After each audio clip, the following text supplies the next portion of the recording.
Xalqqa ilm ma'rifat o'rgatish, yozish chizishni va boshqa narsalarni o'rgatish dastlabki paytlarda masjidlarda bo'lgan.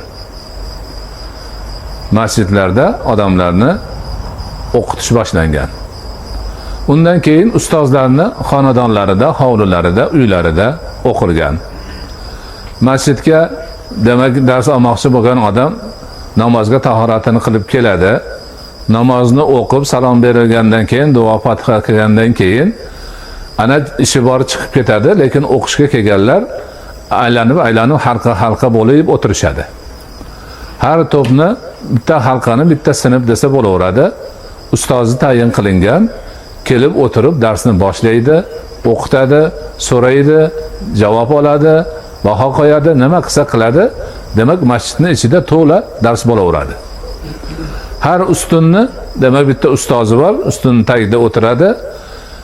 Qolgan shogirdlari kelib atrofida o'tirishib, bir yerda Qur'on qiroati bo'lsa, bir yerda jug'rofiya, bir yerda fiqh bo'lsa, bir yerda fizika, bir yerda yana qandaydir bir dars bo'lsa, yana bir yerda boshqa bir dars qilib o'qitilaveradi. Ana shunday bo'lib, ilm ma'rifat keng tarqab bordi. Ustozlarning hovlilarida bo'lgan o'qishlar ham o'sha ustozning mutaxassisligi bo'yicha turli fanlardan, turli kitoblardan o'qitildi. Keyin asta-sekin madrasalar masjidlardan ajrab chiqdi.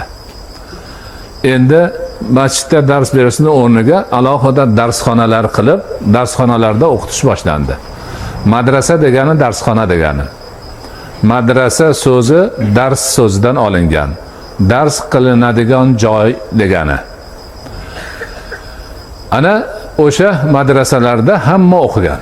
Ibn Sino ham madrasada o'qigan, Beruniy ham madrasada o'qigan, Forobiy ham madrasada o'qigan, Xorazmiy ham madrasada o'qigan, Ulug'bek ham o'qigan, Imom Buxoriy ham o'qigan, hamma madrasada o'qigan.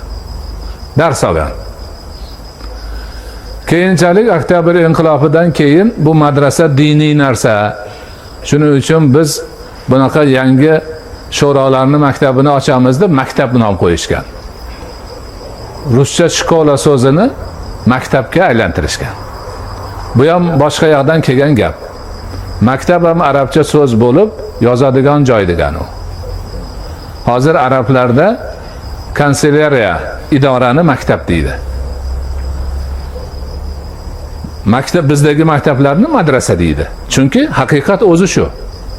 Dars oladigan joy. U maktab degani u ifoda